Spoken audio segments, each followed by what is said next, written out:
because then you either live in denial or you face the reality that you messed up real bad, you did some terrible things to put yourself in here.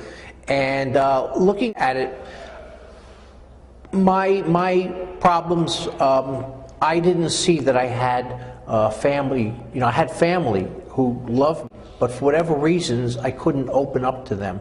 And I regret that so much.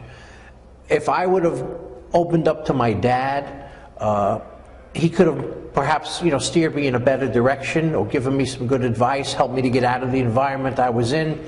But I kept everything to myself. I stayed with a smaller group of people, and we were not honest with one another.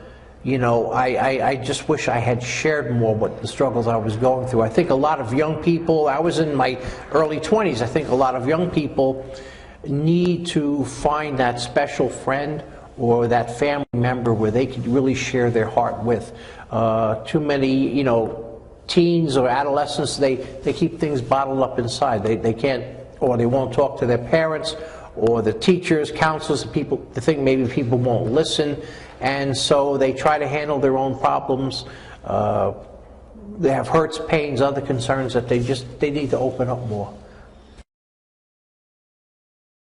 So that's the advice you would give to teenagers and also to parents, right? To be aware. Like, what signs would you advise parents to look for? Well, I wrote something out because actually you asked me before the interview if I had anything to share with parents. And, you know, I'm no expert. I'm just a prison inmate. But from my heart, I just, you know, got my pen and paper and wrote some things down and then typed it up. And, you know, maybe this will be helpful to somebody. If I could just read through it real quickly. It's this. You know, again, just wrote down these things from my heart. Do not underestimate the ability of peers to lure your kids into bad behavior. Friends have a lot of influence upon each other. Even the media makes certain negative behaviors seem okay, fun, and adventurous, while never showing the real consequences of such actions. Also, a seemingly happy and well-adjusted teenager is not immune from making bad choices. And then I went on to say, parents need to listen to their children and be alert to read a child's body language. Just don't take a child's word for it that everything is fine. Kids are good at hiding the truth from their parents, and parents do need to intervene, you know, if there is some kind of problem in the kid's life. And watch and listen for that silent cry. Most adolescents will not open up and confide in their parents or with their teachers, guidance counselors, or spiritual advisors. Instead, they will keep their deepest fears or concerns to themselves.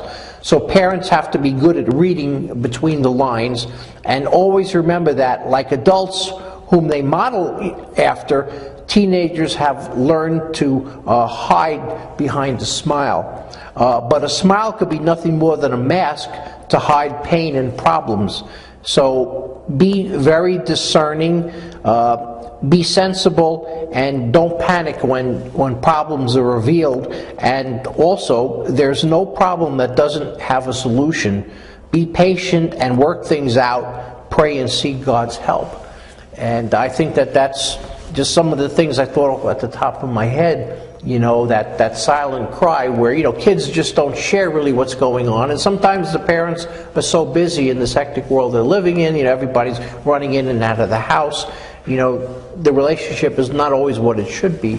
So there's that thing, I coined this term, the silent cry, where, you know, behind the smile and everything, you've got to really discern what's going on in your kid's life, you know. And on a personal note, I think, you know, and this may sound kind of corny, but parents and their children need to tell one another that they love each other. You know, I remember growing up, I know my parents loved me very, very much. I had wonderful parents. But I never told them that I loved them, because I guess I figured that they knew that. They just took it for granted that I did. And you know, they never said that they loved me, because I guess they figured that I just knew that. But you'd be surprised how much communication is really missing. And the reason that strikes me personally is because my mom had died of cancer in 1967.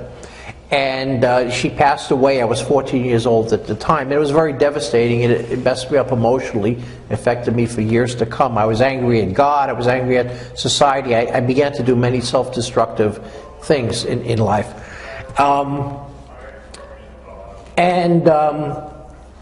You know, after she, years later, after she passed away, I happened to meet in the Parkchester section of the Bronx. I was going down Metropolitan Avenue for one reason or another. I happened to have met one of her old friends, a woman named Jean. My mom and her used to play mahjong together. They used to be at each other's houses all the time.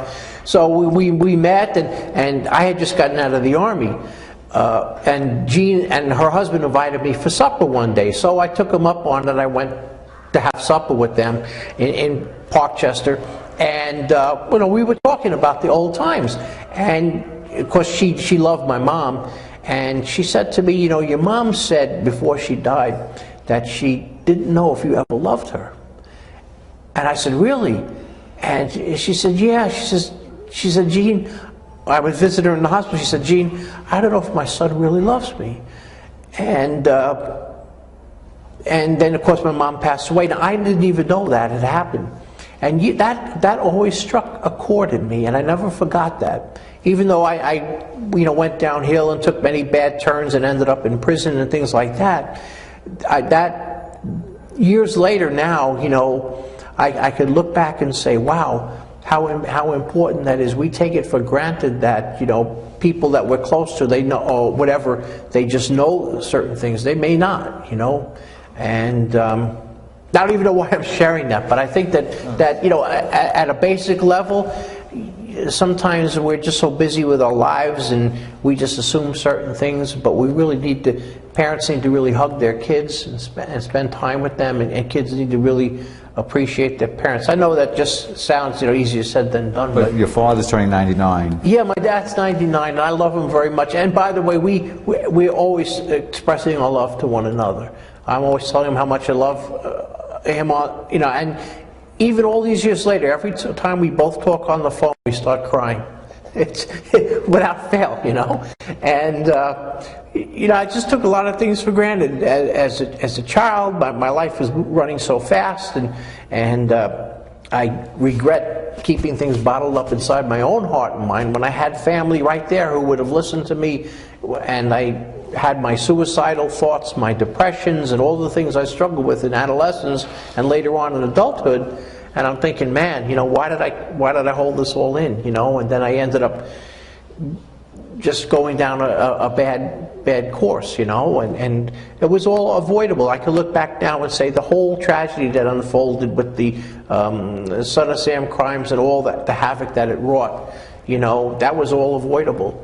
And I have no one to blame but myself. And I thank God for His forgiveness. I find comfort and solace reading the Bible, the Old and New Testaments, praying and seeking my peace with God, and just showing kindness to my fellow man, you know. And when we talk about forgiveness, you felt very relieved when Stacy Moskowitz's mother called you up and forgave you? Well, I called her. That's another long story. Years later, you know, I always wanted to reach out to the families that lost a loved one through my actions, or those that I hurt, and personally apologize. I've always personally, you know, apologized time and time again, you know, publicly, but never like one-on-one or anything like that. That was my heart's desire, that something like that would happen. And over a period of time, some friends of mine from Georgia managed to become friends with this woman, Mrs. Moskowitz, who lost her daughter Stacy in the last of that spree of crimes. And Mrs. Moskowitz was a very angry and bitter woman who had a lot of personal tragedy in her life. But she became friends with my friends, and over time she allowed me to write to her, which I did. I poured out my heart on paper, and that's, again, a long story in itself. It came to a point where she forgave me, and we were able to speak on the telephone. At that time, she was originally living in Brooklyn, but by this time she had moved to Florida. Her husband had since passed away, and she had one daughter left. There was another daughter who died many years before, in the early 70s. Well, anyway, I did speak to her on the phone on a number of occasions. We were even going to get together for a visit, but it never worked out. But she has since passed away. Mrs. Moskowitz since passed away from cancer, but there was a lot of healing in that relationship. It was really a miracle. I wrote extensively about it in my journal, and a lot of people have been encouraged by that. You felt lifted when she forgave you? Yeah, that was like a dream come true. I remember being out in the yard on a cold December day, I believe it was, and called her number. She had given me the number to call, and we spoke in, about 20 minutes, and it was very beautiful. A lot of healing happened, and over time we exchanged letters. All those letters that I received from her, they're in safekeeping now outside the facility, because I'll always treasure those letters. Are you seeking any forgiveness from the other victims? Oh yeah, sure. I wish that I could meet them, but first of all, I don't know where any of them are. Second of all, as an inmate, I'm not allowed to reach out to the victims of my crimes. That's like a rule. This was another couple had acted as mediators that reached out to this lady, so that was a different kind of scenario. But ordinarily, I just can't on my own write to people. That would be a serious rule violation, because if those people got upset and called the prison, this guy's writing me. It's just not allowed. You can have an intermediary, someone can contact them. Right, if a minister, I had actually been looking into this, and there was someone my friends and I thought would be ideal for the task, but it never went never went further. So